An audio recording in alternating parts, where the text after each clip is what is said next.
Olá, seja bem-vindo ao Papo Extra. Eu sou Adriana do Rio Branco e junto com as advogadas Jaqueline Montenegro e Rebeca Góes, nós temos a honra de receber Dr. Alan Carlos Moreira.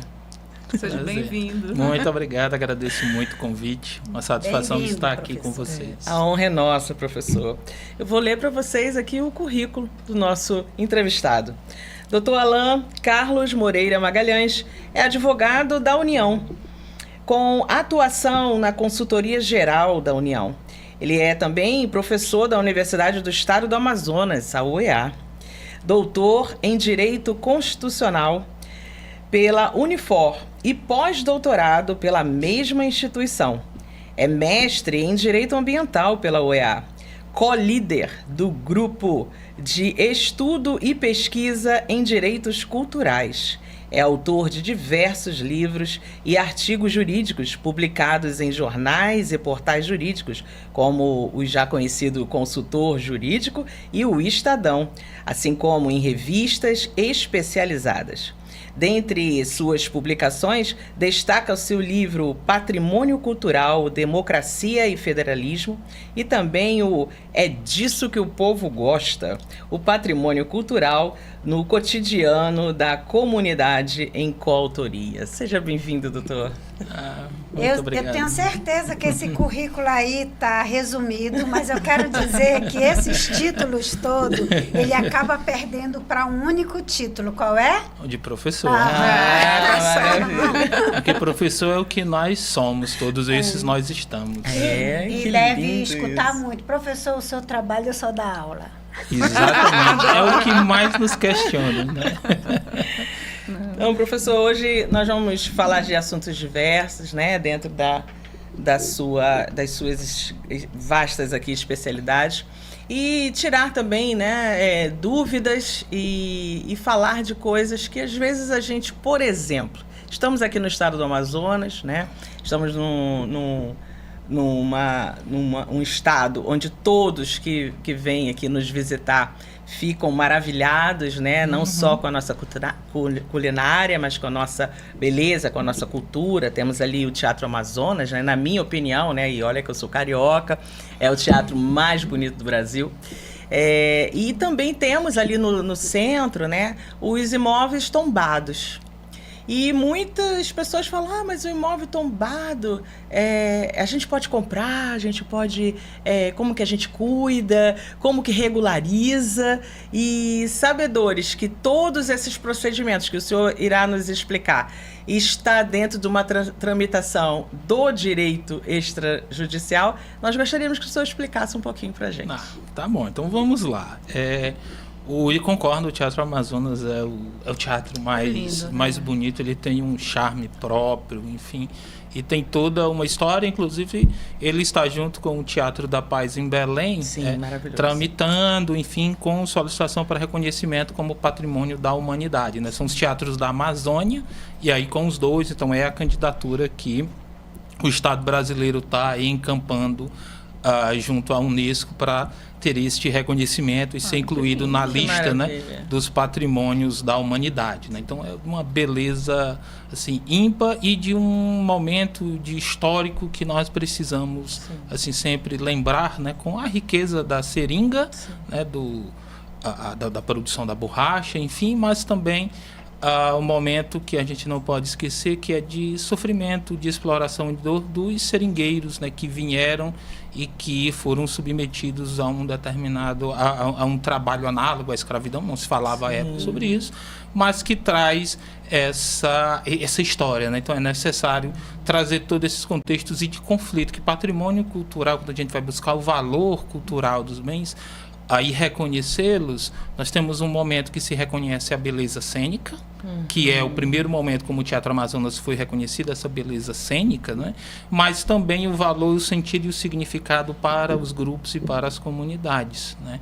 E aí o Teatro Amazonas, ele traz, e não só o Teatro Amazonas, junto com o centro, né, que foi mencionado, o centro histórico de Manaus, porque ele é feito, né, se olhar, ele é como o tabuleiro, enfim, de xadrez com as ruas, né, que foram feitas, mas foram feitas artificialmente para seguir o modelo de civilização, de ideia que se tinha, inspirado na França, inspirado em Paris. Aí Eduardo Ribeiro, né, corta as colinas, a terra, os igarapés e faz o centro, né, a parte do centro histórico. E o tombamento ele vem para justamente ele não fica só, muitas vezes questiona, olha, mas tem muitos imóveis que já sofreram alterações, por que ele está tombado também?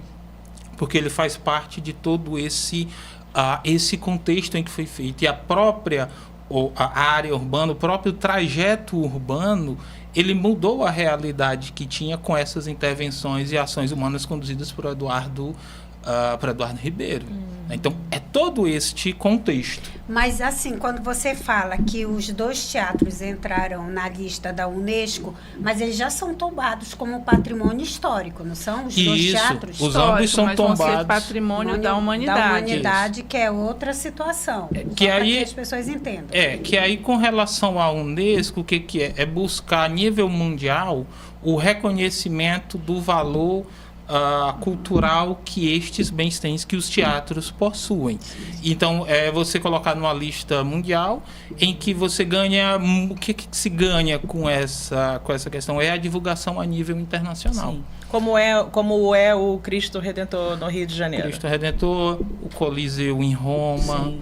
A Grécia, enfim, então vários monumentos que são reconhecidos, são tombados, vai entrar nesta lista. Então é para você ter uma projeção internacional. Sim. Então se ganha, é um selo internacional de que existe, principalmente de que esses bens eles são protegidos, porque se eles não têm proteção a nível dos países, a Unesco não vai reconhecer. Não vai entrar nessa disputa da lista. Ela vai olhar, o que vocês estão fazendo para proteger? O que está sendo feito? Ele está protegido ou não? Aí vem as comissões da Unesco, avalia, sim, enfim, junto com o ICOMOS, que é quem estuda essa parte do patrimônio material, dessa dimensão material de arquitetura, enfim, vem, analisa, identifica. Então, tem que ter essa proteção. Então, você tem um selo de um reconhecimento internacional, que também não se garante para sempre. Tem sempre que continuar protegendo. Okay. Porque se não protege, perde. Entendi. Agora, quando a gente fala de imóveis, como é que se analisa um determinado imóvel para determinar que aquele imóvel tem que ser tombado, precisa ser tombado? Qual é a análise que o órgão faz? Porque tombamento pode ser tanto pela União...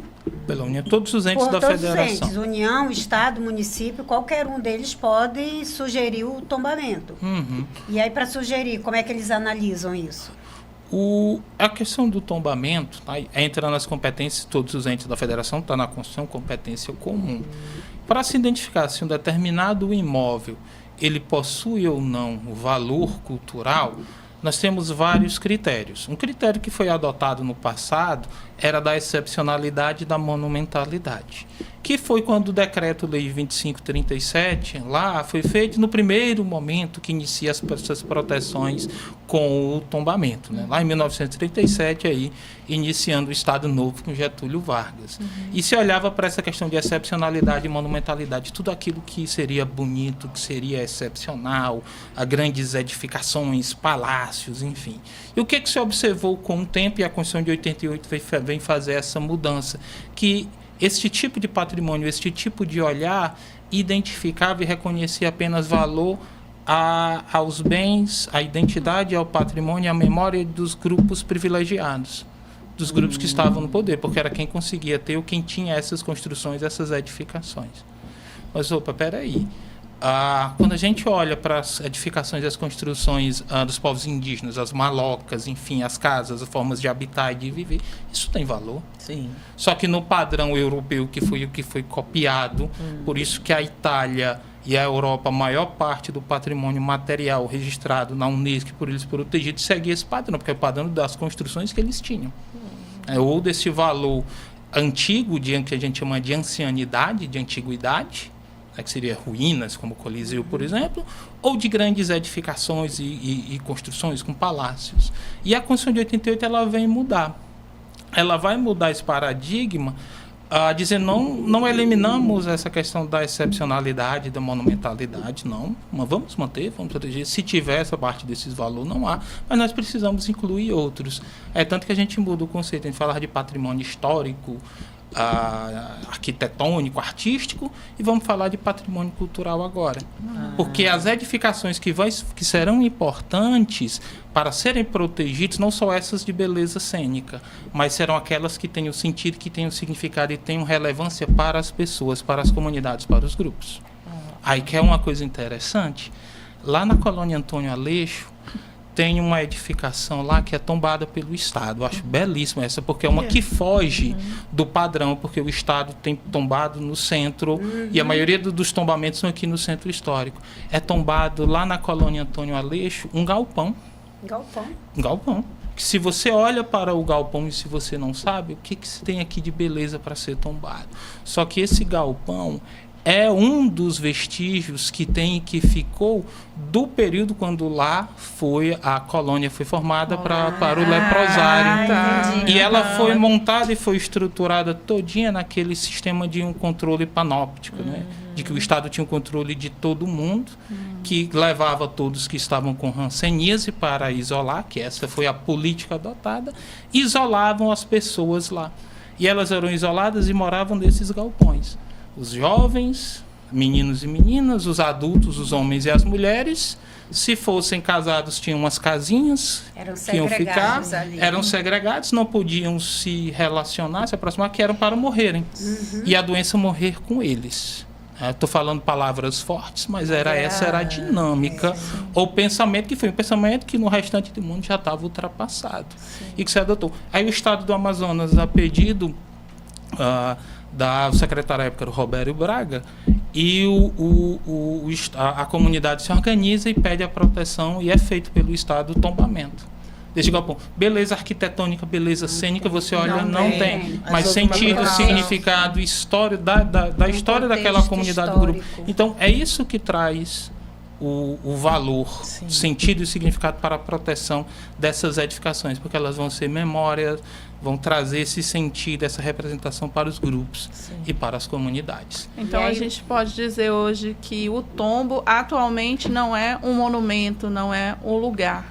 É para manter, né? Na verdade, o tombo é para manter um contexto histórico, a arte um contexto cênica, cultural, arte cênica. Seria isso. Então. Isso. Esse não apenas, esse é um dos. Porque esses outros que mencionou, que você disse, não apenas isso, eles se mantêm também. Sim. Eles permanecem. Tem outros exemplos, né? Só foi outros exemplos? Aqui no Amazonas, dessa parte... é mundial. Não. A gente tem uma noção de que, de repente, a gente citou antes, né, na conversa, o jaraqui, mas outras situações, né, que nós estamos aprendendo. Então, assim, outra característica, além da beleza cênica, o contexto histórico, o que mais que se visa para proceder com o tombamento? Aí é o sentido histórico e o significado que se tem para a comunidade.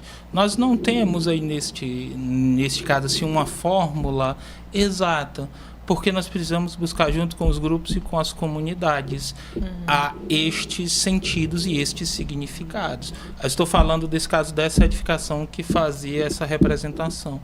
Lá no sul tem as missões, o campo das missões, né, que foi tombado, tem um tombamento, né, os vestígios, as ruínas das missões.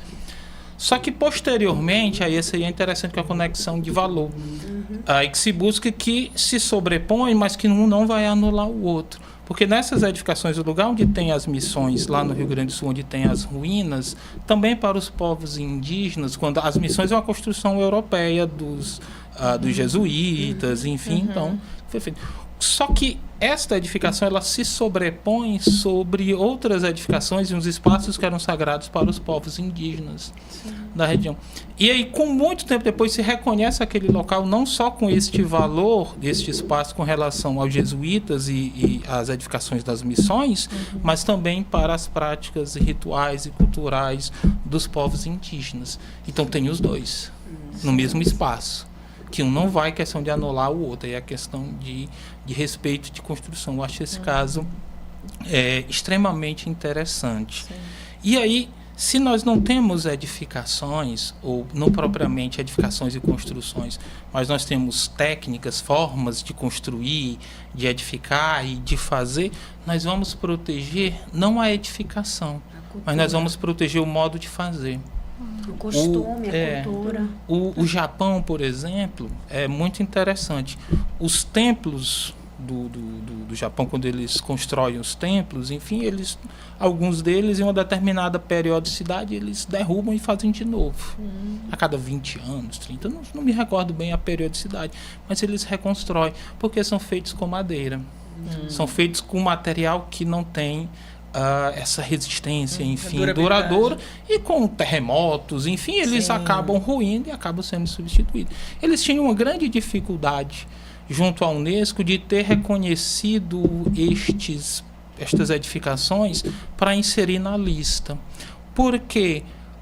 Porque a Unesco dizia, olha, mas esse aqui não é novo, você fez intervenções, não tem autenticidade. Este templo não é o templo de 100, 500, de 1000 anos aqui atrás. Porque as edificações você já mudou, é outra coisa. Sim. Aí o Japão, nessas discussões, dizia, mas olha, não, a gente mantém a técnica, a forma, então ele destrói e a gente faz do jeito que se fazia há 500, 1000 anos atrás. E esse conhecimento se mantém e ele passa de geração. É aí onde entra essa transmissão do conhecimento, que nós vamos entrar, é também patrimônio cultural, mas nós vamos pensar outra forma de proteger esse patrimônio, que são esses conhecimentos, que são as técnicas. Aí nós vamos falar de patrimônio material. Que aí passa de pai para filho. Passa de geração em geração, que são as formas de criar, fazer e viver. E aí o que se vai se proteger? Não é a edificação, não é a construção, mas são as técnicas, são os saberes, são os festivais, são as tradições, são as técnicas construtivas. Aí entra no patrimônio imaterial. Se vai mudar a edificação, precisamos tombá-la? Não. Se ela vai mudar, eles vão reparar, vão construir, mas eles mantêm o que é o importante, a técnica construtiva de anos atrás, de séculos atrás. Eles mantêm a mesma técnica. Agora, assim, Ana, pelo jeito a gente vai longe. Rapidinho, só para entender o negócio da competência, você disse que a competência é comum dos órgãos federativos. Mas o cidadão, ele tem essa competência de pedir, ele pode pedir, solicitar um tombamento? Deve ter, quando eu digo deve ter, é porque as estruturas normativas até de quem pode solicitar, ela tem um controle feito por órgãos ou estatais.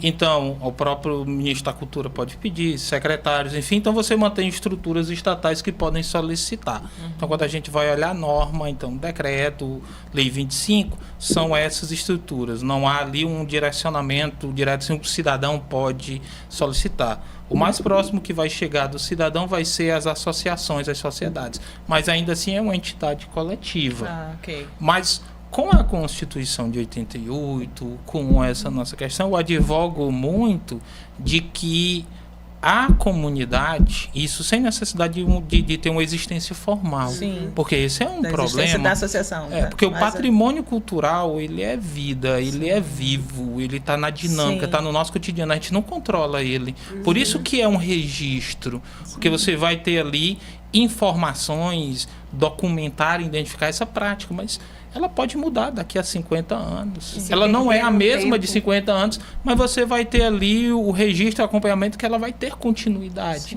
que ela vai mudar. Se for olhar para o Festival de Parintins, ele começa nos terreiros, vai para o boi de rua e o boi de arena. Mas a brincadeira de boi, ela continua. Muda a forma, muda a dinâmica. Antes não tinha um bombódromo, passou a ter. Então essa é uma dinâmica, mas a essência da brincadeira de boi, ela permanece. Continua, né? Ela continua.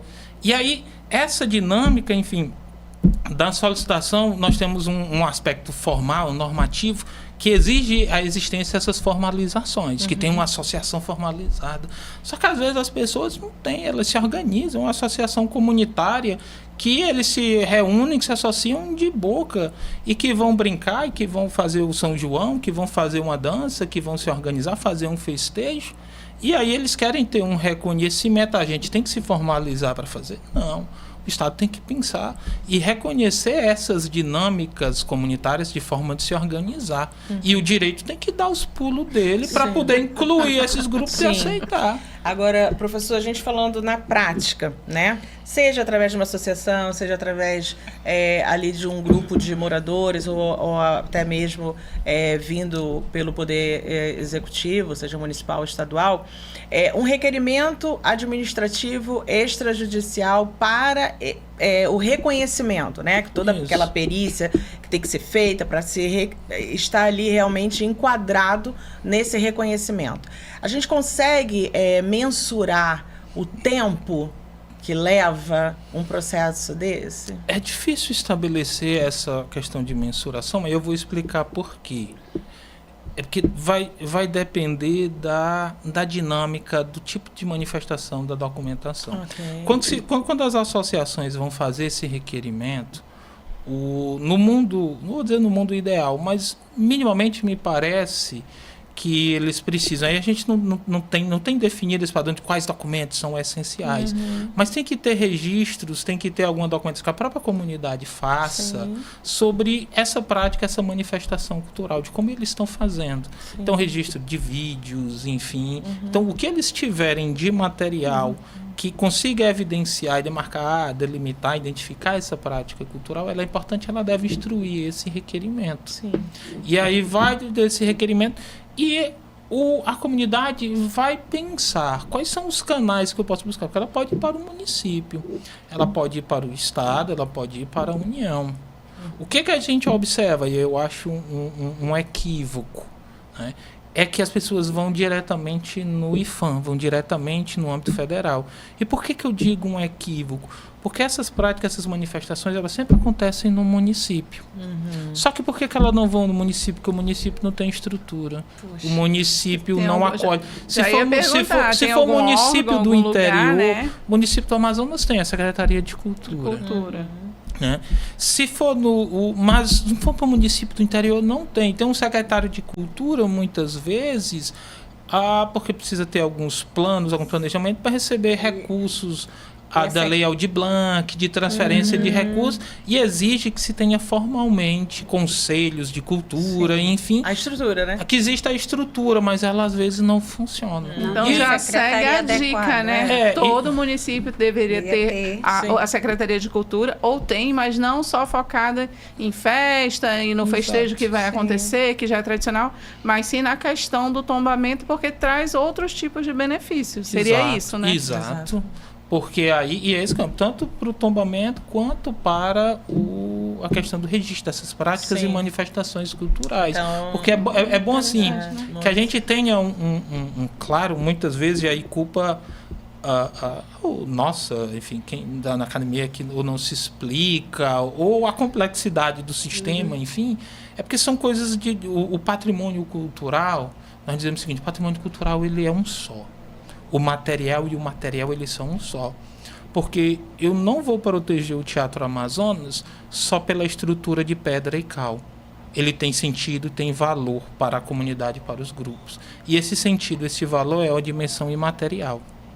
Eu vou para o Festival de Parintins, eu digo que ele é imaterial, uma prática, uma manifestação cultural. Nós vamos proteger o quê? Essas práticas, as manifestações, a continuidade do festejo, da brincadeira de boi em Parintins, mas também em toda aquela região, porque temos os bois em Manaus, todos eles são patrimônio cultural reconhecidos pelo IPHAN. Então, é essa brincadeira e essa forma de sociabilidade das diferentes grupos e das pessoas se unirem em torno da brincadeira de boi, em torno da rivalidade, né? Vermelho, azul, enfim. O nosso Jaraqui também já é patrimônio, né? E aí? Só que aí... X-Caboquinho. X-Caboquinho já é?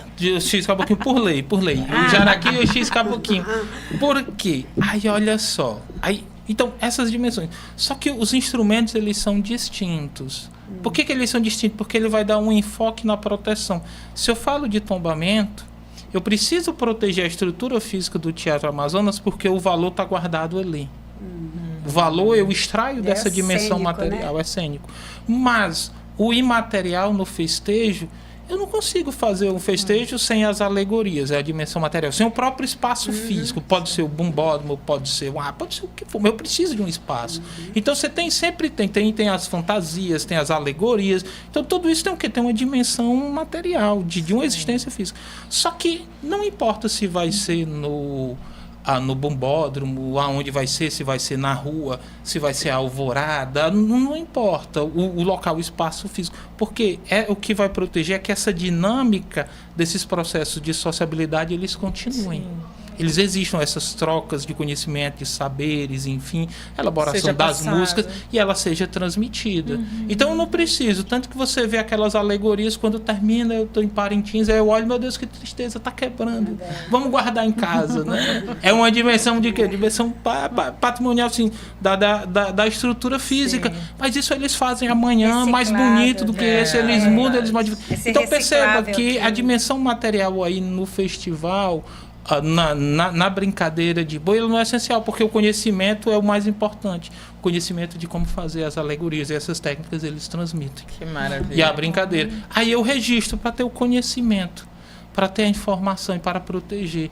Aí falou do jaraqui e do x-caboquinho. Eu adoro jaraqui, adoro x-caboquinho. Não tem peixe melhor e não tem a lanche, né? Melhor, né? Merenda melhor. A melhor merenda. A melhor merenda é um x-caboquinho. Não é eles em si que eu tenho uma resistência de dizer que são patrimônio cultural. É a forma como foi feita. E porque essa forma... Uma lei simplesmente dizer assim, o jaraqui é patrimônio cultural. Ou às vezes eles trocam, diz que está tombado, mas eu não sei. O jaraqui eu posso comer ou não posso comer o peixe, né? Porque se eu comer e eu não posso modificar, eu estou violando a lei. É igual o acarajé da Bahia, né? Também. Aí mas o acarajé, ele lá tem o registro, porque é o modo de fazer o acarajé, que aí é as baianas. Então você tem um estudo, você tem um conhecimento que foi produzido e uma valorização das baianas. E uma valorização deste ofício, como foi reconhecido agora o ofício das tacacazeiras. O ofício das tacacazeiras foi registrado. A última reunião do Conselho Consultivo do IFAM, de Patrimônio, ele reconheceu o ofício das tacacazeiras. Olha que maravilha. Como patrimônio. Aí você busca o quê? O ofício, você vai identificar as tacacazeiras, a forma, o processo de ser feito, como é feito o tucupi. Então você produz conhecimento e você valoriza este ofício. Sim. Quando a lei diz o jaraqui é patrimônio cultural do Amazonas ou de Manaus, tá, mas e agora? Eu como ou não? E agora, o que isso quer dizer? Cadê as pessoas que estão envolvidas? Sim, a técnica de pescar o jaraqui, a técnica de ticar o jaraqui, ou esse processo de produção, o que está sendo protegido? É porque o peixe, se você coloca ele lá, ele vai estragar. Eu estou no rio. Então perceba que eu não sei o que eu estou protegendo. Quando eu não tenho clareza, eu não protejo nada. Assim é o tucumã, o x-caboquinho. O que eu estou protegendo aí com o x-caboquinho? Dizer, o x-caboquinho é patrimônio cultural do Amazonas ou de Manaus. Tá, quem produz? Cadê as cadeias produtivas? Cadê a técnica? Tem alguma técnica, tem alguma coisa para coletar? Da onde ele vem? A técnica para descascar o tucumã. Cadê o conhecimento que foi produzido? E cadê as pessoas? Principalmente, cadê as pessoas? A gente tem várias banquinhas que a gente anda pela cidade, as pessoas estão descascando ali o tucumã e vendem o tucumã ou vendem o tucumã descascado. Quem são essas pessoas? De onde elas vêm? Quem elas são? Nós não sabemos. E a lei veio e disse só... Mas cadê a comunidade? Cadê as pessoas? Quem é que está sendo... Porque aqui é o ofício, é o modo de fazer que está sendo protegido. Não pode ser o sanduíche. Não é a comida. A comida não é patrimônio cultural. É o modo de fazer a comida que é. E isso envolve as pessoas, cadeia produtiva. Então, toda essa conexão. E não se tem, a lei simplesmente diz... E muitos estão adotando esse caminho porque é um caminho de atalho. Agora, você lembra daquela pergunta, quanto tempo leva para demorar? As pessoas com este processo de reconhecimento, porque demanda estudo para a gente fazer um levantamento, um mapeamento, identificar as pessoas, ouvi-las, fazer registros, gravar documentários, depoimentos, enfim. Isso demanda um tempo. E às vezes as pessoas não têm este tempo e buscam os atalhos. Vou num vereador para reconhecer isso. E os vereadores, às vezes, eu preciso publicar leis, porque eu preciso ter produtividade. Como se a atividade do legislador fosse medida pela quantidade de leis e não pela qualidade. Né? E aí, esse aí é um caminho fácil, porque quem é que vai ter a coragem ou a ousadia de dizer que o X-Caboquinho ou que o jaraqui não tem valor cultural para as pessoas? Não gostam de jaraqui? Então, como assim? Quem será esse ousado? E quem é que vai se opor?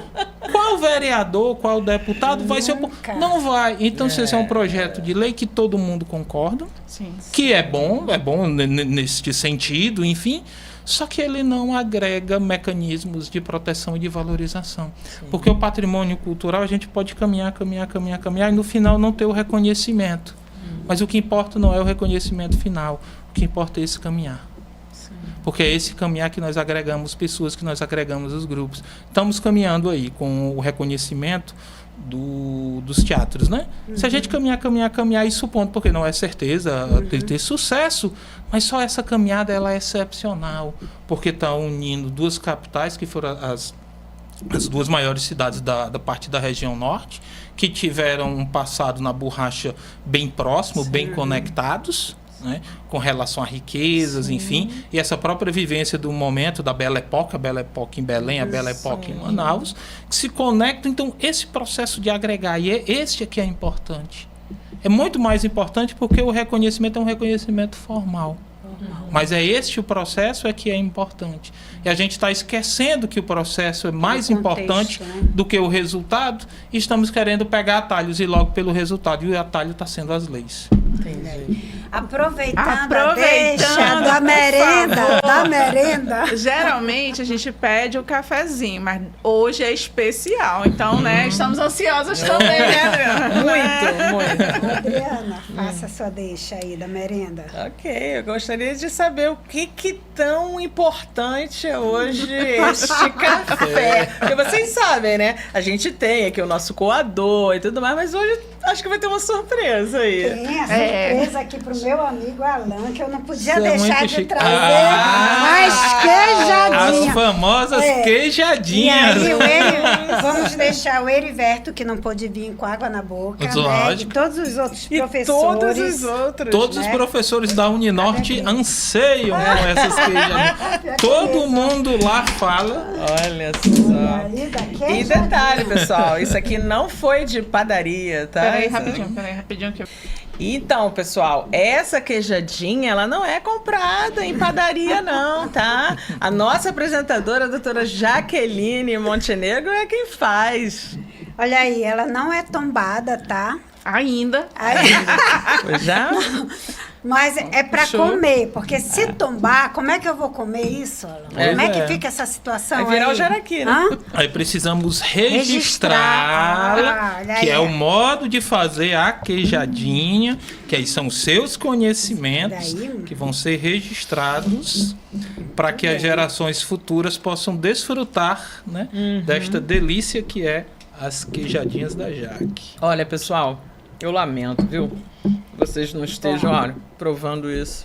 As minhas gerações futuras, que são os filhos, eu já ensinei todos a cozinhar. Então, não vão passar fome. Então, tem que seguir o tombamento. Então, está garantido aí a transmissão do conhecimento. Pois é. Então, já sabem cozinhar, já sabem fazer as coisas.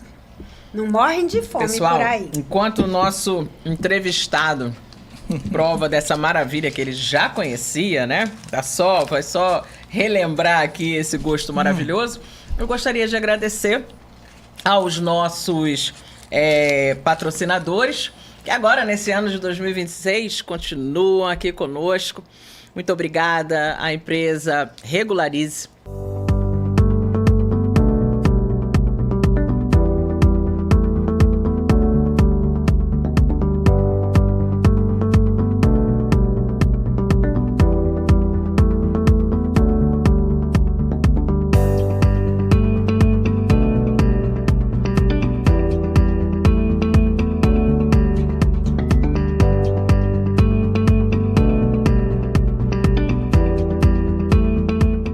Empresa que você sabe que você pode regularizar o seu imóvel, acaba com esse negócio de ter só o seu contratinho.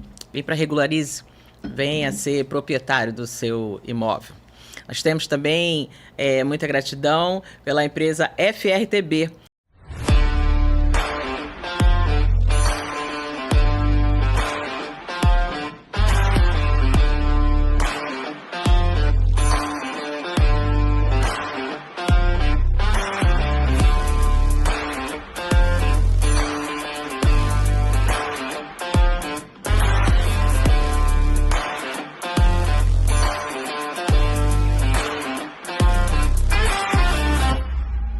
Empresa de assessoria ambiental. Todos nós que militamos no direito extrajudicial, uma hora teremos que ter a parceria de um engenheiro. Obrigada.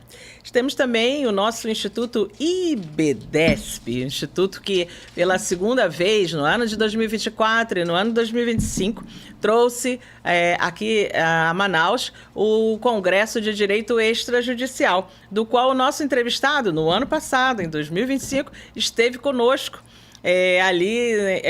Fazendo abrilhantar, né, na realidade, o nosso congresso.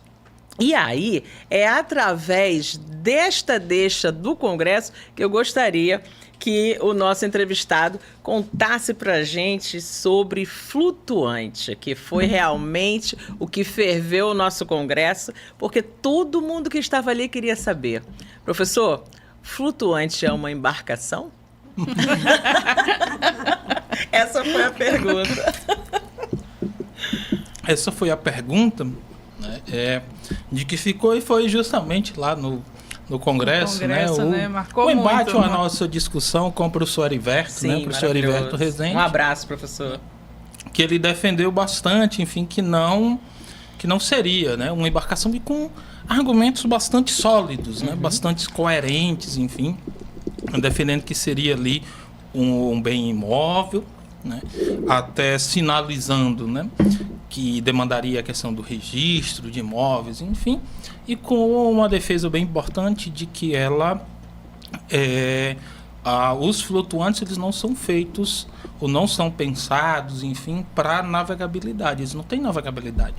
Eles são colocados, são parados em determinado espaço, né, sobre o espelho d'água, e ali, então, são ancorados. Não há movimentação. E se for utilizá-los como embarcação, dá a eles navegabilidade, eles não têm a engenharia ou esse suporte para fazer essa navegação, então iria se deteriorar, enfim, destruir. São argumentos bastante, enfim, interessantes, né? E que a gente precisa, que o direito precisa encontrar soluções. A legislação, nós precisamos fazer esse debate, né, do âmbito a nível normativo, a nível do poder legislativo, para que a gente tenha essas definições, principalmente para que a gente tenha um regime jurídico e esses mecanismos de proteção.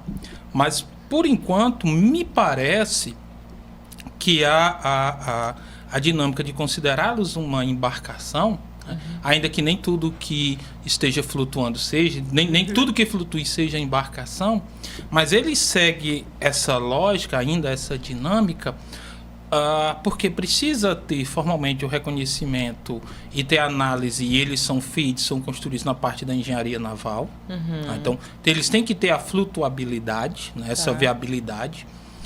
Estão ocupando a parte do espelho d'água, não necessariamente ocupar a parte do espelho d'água.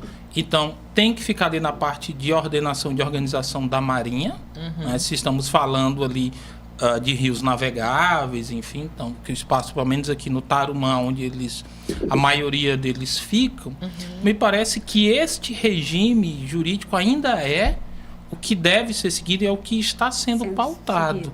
Sendo seguido, em que pese essas alegações e essa mudança, elas sejam razoáveis. E temos uma dificuldade, essa questão, essa matéria, como são peculiaridades muito próximas, muito típicas da região norte. Sim. Não que os flutuantes existam só aqui, existem em outras regiões. Só que como moradia, como espaço de vivências, é aqui. Sim. E na verdade assim, não é novo, né? Comercializou, virou comercial, mas é uma característica antiga, né? É uma residência do ribeirinho, né? Que já morava. Se a gente for pensar por conceitos, aí a gente vai para a finalidade. Porque qual é a finalidade de um flutuante residencial? É moradia. Então, considerar uma moradia, uma embarcação, aí nós temos um conflito de finalidade. Mas até, como o professor bem disse, até vir uma norma e modificar isso, ainda tem muitas águas aí. Muitas águas. Né? Ou nós conseguirmos enfrentar essa questão, mas a segurança me parece que vai depender de uma normatividade. A gente não podemos ignorar essa questão, mesmo com todo esse potencial que a gente está observando de construção do direito supremo, poder judiciário, construindo suas interpretações, enfim. A gente precisa ainda, porque o elemento criador de direitos e deveres é a lei. Nosso modelo ainda é este. Por mais que a gente faça essa defesa e tenhamos argumentos razoáveis de todos os lados, essa definição é que vai dar para que a gente consiga ter a regularização adequada dos flutuantes, para que a gente consiga dar segurança se vai ter comercialização dos flutuantes, transferência de um para o outro, enfim, de venda, de comercialização, se vai ser o imóvel com a questão dos registros, contratos. Então a gente precisa ter uma clareza com relação a esse aspecto, sem se descuidar deste aspecto de que é espaço de vivência, de moradia, de que são as comunidades ribeirinhas que utilizaram. E que a gente precisa pensar esse regime também para a ordenação do espaço, porque a região do Tarumã, ela está muito com... Nós temos aí você uma vila inteira de casas flutuantes ali como é o nome? Esqueci o nome dali. Depois eu vou lembrar, eu vou falar. Mas hoje, esses flutuantes eles são registrados na Capitania dos Portos e no Cartório Marítimo, né? Que nós tivemos aqui também o doutor Alexandre falando sobre isso, que ele é tabelião do Cartório Marítimo, e nós estávamos conversando sobre isso, que hoje a legislação diz que o registro é feito ali, Capitania dos Portos e Cartório Marítimo, né? E aí, se a gente for analisar por esse prisma da finalidade residencial do flutuante, porque ele também pode ser comercial. Né? Como tem muitos, né? Realmente trazer uma norma. Restaurantes, muitos, até Airbnb, postos, temos hotéis, né? Então, realmente, nós temos aí... Essa é um assunto de extrema importância para a gente, aqui no norte do país. Me parece, agora quando o senhor faz a colocação do controle ali pela Marinha, né? Então nós estamos falando de uma competência federal. Quando a gente fala dessa competência federal e por tudo quanto todos os proprietários de flutuantes passaram, né? E passam agora com a proibição da legalidade através de uma licença ambiental e tudo mais, em razão de uma ação em âmbito estadual, é o que realmente faz todo esse assunto ser um assunto importantíssimo para o norte do país. E aí nós temos aí, nesse caso, tanto da ação quanto dessas questões, o imbróglio, porque nós temos muitas competências sobrepostas neste caso, e que não temos clareza normativa com relação aos caminhos a serem feitos. E aí o Poder Judiciário, né, me parece, quando se não tem clareza, mas o problema chega, ele vai ter que arrumar uma solução. Pelo menos o nosso sistema foi pensado para ser dessa forma. Bem ou mal, enfim, para o bem ou para o mal, alguma solução, alguma decisão vai ter que ser tomada neste caso. E por que eu falo? As questões ambientais, independente, aí vem se embarcação, se é imóvel, enfim, como vai ser lidado, as questões ambientais elas vão sempre estar presentes, porque você vai estar sob o espelho d'água, e esse espelho d'água, os dejetos, enfim, que for sendo os resíduos que forem produzidos por essas casas ou embarcações, enfim, pelos flutuantes, eles precisam ter o devido tratamento, precisam ter o licenciamento. Então a gente precisa lidar com essa questão do licenciamento, e nós temos a questão ambiental. Temos a navegabilidade dos rios e aonde os flutuantes devem ficar aí ordenados. Aí me parece que o município, com o seu plano diretor, ele tem que pensar um pouco essa ordenação. Ele tem que enfrentar essa questão. Por quê? Estamos no campo, estamos na área do município. O município tem que pensar e tem que organizar, tem que colocar dentro das suas pautas de discussão. Bom, é importante para o Manaus, é importante para a região amazônica a questão dos flutuantes como polo turístico. Então, onde vai ser esse polo turístico a questão de flutuantes? Tem que fazer essas definições. Marinha, vai ser feita aqui, é possível ou não é? O que isso afeta a questão da navegabilidade e da segurança? Quais são as exigências que precisam ser adotadas aqui para nível de segurança dos rios, enfim, para ser adotado por essas medidas? E aí ser feito. Ser adotado. Então, precisa pensar e ter esse planejamento e ter essa organização de questões ambientais. E aí, se a gente coloca a Secretaria de Patrimônio da União, porque se for Rio Federal, o espelho d'água do rio é espaço, é um bem de uso comum do povo, vai ser apropriado individualmente por alguém. Se tem exploração, atividade econômica, tem que pagar por isso. Sim. Tem que pagar pela ocupação do uso do espelho d'água, porque é um bem de uso comum do povo. Sim, assim como tem as seções em espaços públicos, na Ponta Negra, na praia, não sei o que, o espaço é público, é um bem de uso comum. Sim. Então, precisa ter concessão e precisa pagar para utilizar, se você vai explorar atividade econômica. Se não vai ser para moradia, pode ser gratuito. Mas tudo quanto o professor está falando vem de encontro ao meu raciocínio anterior. Veja, o que o professor está falando é exatamente de uma força-tarefa, seja ela federal, municipal, estadual, para quê? Para dirimir uma situação e não empurrar essa situação. Nós, no direito extrajudicial, o nosso princípio básico é a conciliação.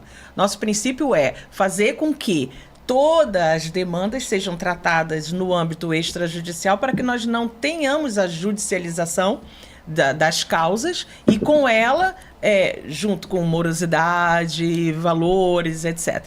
Então, por que não, se o problema existe, por que primeiro atacar no sentido de proibido e acabou sem um estudo, sem uma conversa? Então, isso é que fica realmente no ar. Por quê? Porque são pessoas que já detêm essa situação já há longas datas, seja ela como moradia, seja ela como parte comercial, recreação, né? Nós aqui estamos cercados, né? Nós saímos de Manaus como? De avião, né? Então, assim, a população, e a gente está falando aqui em todo o estado do Amazonas de mais de 4 milhões, né, de pessoas, necessita ter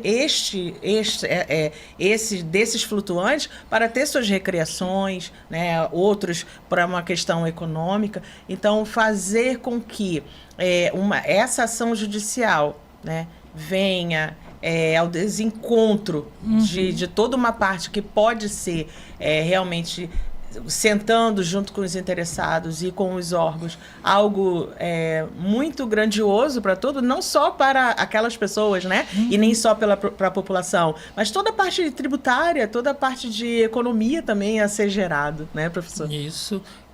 Eu acho que tem que se pensar assim, simplesmente dizer proibir, pensando de forma geral, né, qualquer coisa, enfim, é a resposta mais fácil, mas dificilmente será a melhor opção que se pode construir. Mas, rapidinho, Ana, sabe o que eu penso sobre isso? Eu posso até estar enganada, mas o que eu vejo em relação aos flutuantes, a complexibilidade disso está no licenciamento ambiental. Por quê? Porque nós não temos, nesse sentido, uma fiscalização adequada. Muitas vezes porque faltam pessoas para fazer essa fiscalização. Mas o que a gente tem visto são fiscalizações repressivas e não preventivas. Né? Porque o licenciamento ambiental daria essa garantia porque toda a discussão foi baseada nisso, de licenciamento. Por que foi proibido? Por conta do licenciamento ambiental. Então, se existe formas de licenciar, né, nos órgãos adequados, por que não fazer isso em vez de reprimir? Então, eu penso que toda celeuma dessa situação que nós tivemos aqui, ações, né, jurídicas, foi tudo em cima do licenciamento ambiental. Ou eu estou enganada? O licenciamento ambiental, aí, vou nem dizer, indo para a questão, a ausência dele, na verdade, quando se passou a ocupar esse teus flutuantes, a grande maioria deles, eu estou especulando, mas é uma questão de especulação, mas muitos, vamos ficar assim, mais indeterminado, não atende ou não consegue atender às condições ambientais previamente estabelecidas. Na verdade, não é nem previamente, é que foram estabelecidas depois, inclusive, que eles se instalaram lá. E aí você falta uma questão, né? De buscar e tentar licenciar e tentar ver, olha, adotar as condições, estabelecer prazo para adotar medidas, aí entra a parte da fiscalização. Mas não é só essa questão ou ambiental em si, é de própria ordenação do espaço. Sim.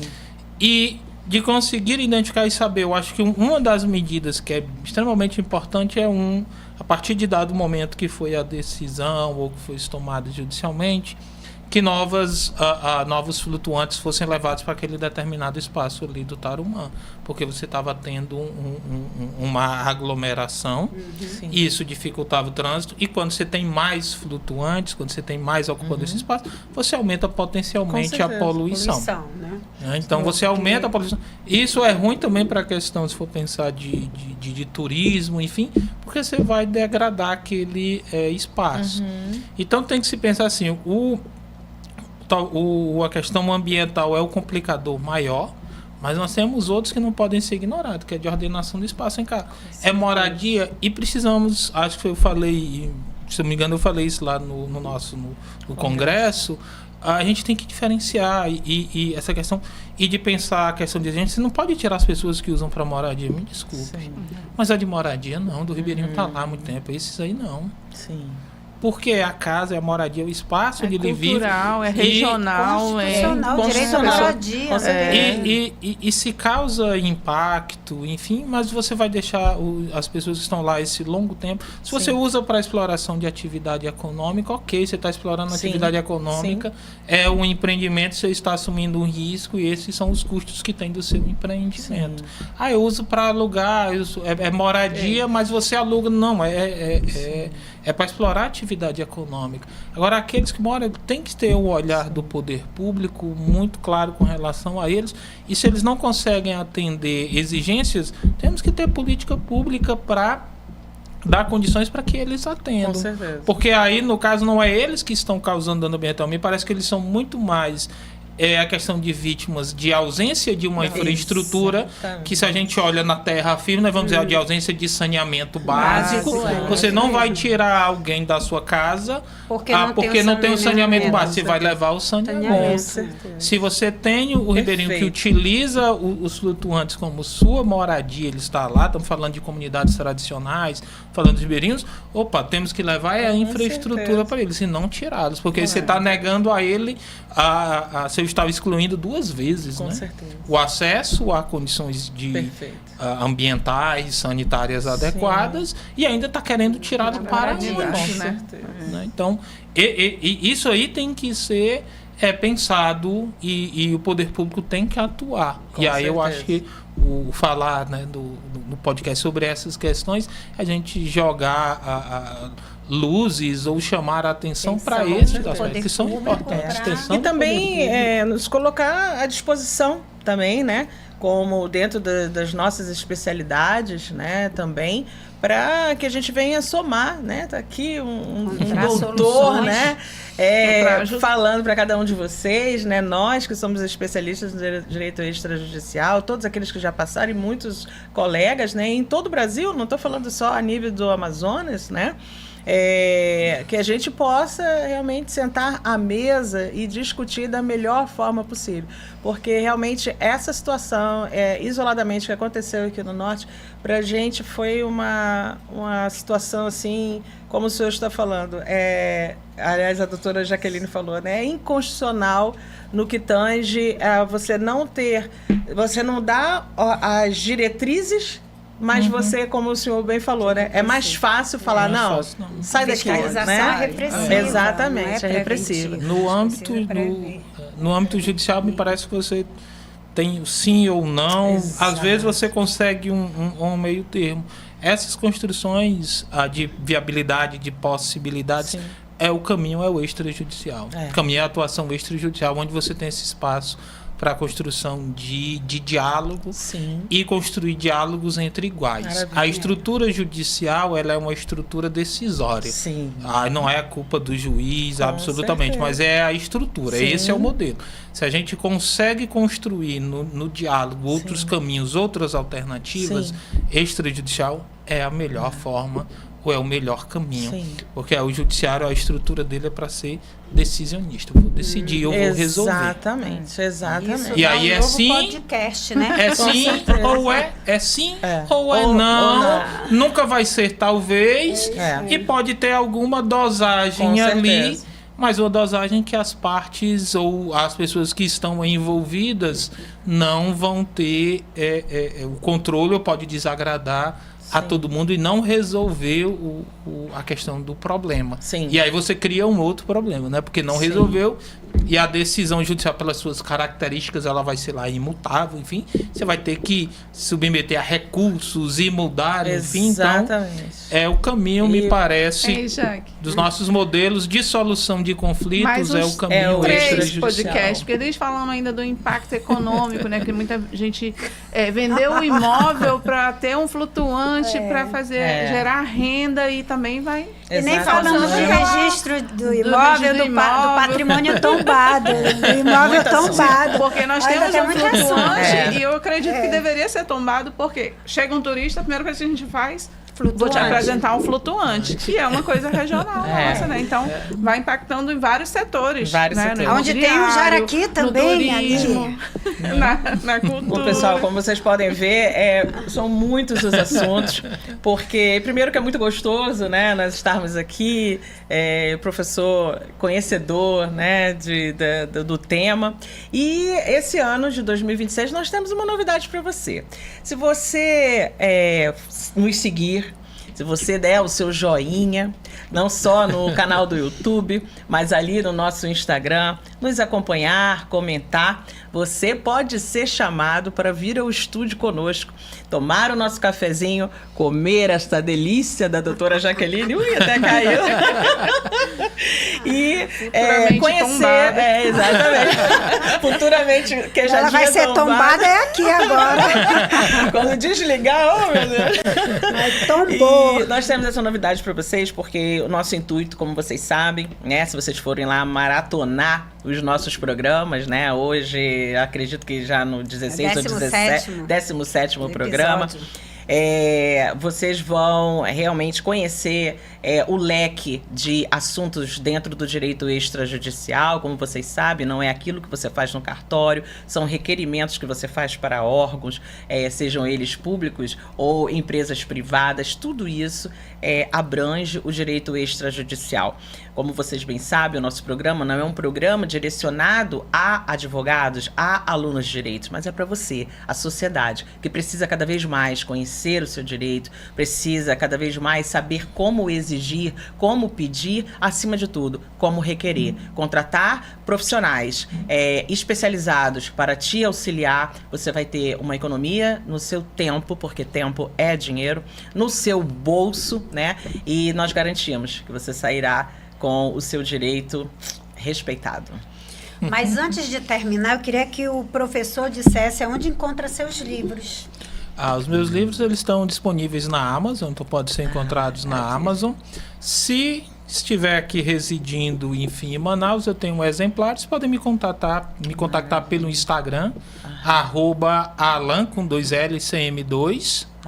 Me encontra lá no Instagram, manda lá um direct, que aí eu viabilizo, enfim, a forma de entregar a você o livro, tanto a Patrimônio Cultural, Democracia e Federalismo, quanto é disso que o povo gosta, né? O patrimônio cultural no cotidiano da comunidade, que aí este livro representa bem esse espírito, né? De que eu mencionei aqui do patrimônio, que o patrimônio é vida, e a vida está na comunidade, a vida está nos grupos, estão nas pessoas. Então, patrimônio, a gente olha as edificações, a gente olha as práticas, manifestações, mas esse patrimônio ele tem que estar em nós também. Porque nós temos que dar sentido e temos que receber esse sentido e o significado que ele tem. Se não há essa conexão do patrimônio com as pessoas e com a comunidade, nós não o protegemos. Não é só conhecer, né? Às vezes a gente dizia muito, a gente tem que conhecer para proteger. Às vezes a gente conhece, mas a gente tem que sentir agora, eu acho. A gente tem que sentir e tem que sentir a alegria e tem que sentir a dor quando o patrimônio ele nos faz bem ou quando ele é destruído, ou quando ele é alterado, modificado. Uma prática cultural, uma manifestação, ela vai perdendo ao longo do tempo, né, as suas características, enfim, e aí a gente tem que ter essas vivências, né? Saiamos e a comunidade dos muros e vamos aos corações. Vamos aos corações. Maravilha. Professor, muitíssimo obrigada pela sua presença aqui. Desde já, nós já deixamos aqui um convite, né, para que agora, no ano de 2026, provavelmente no mês de agosto, o senhor esteja conosco com todo o seu saber, a sua sapiência, no nosso 3º Congresso de Direito Extrajudicial aqui no Amazonas, né? Esperamos nos encontrar novamente aqui também no podcast, né? E a você que esteve conosco até agora, um feliz 2026 e venha conosco, venha saber um pouquinho mais do direito extrajudicial. Até mais, pessoal. Até mais. Até mais.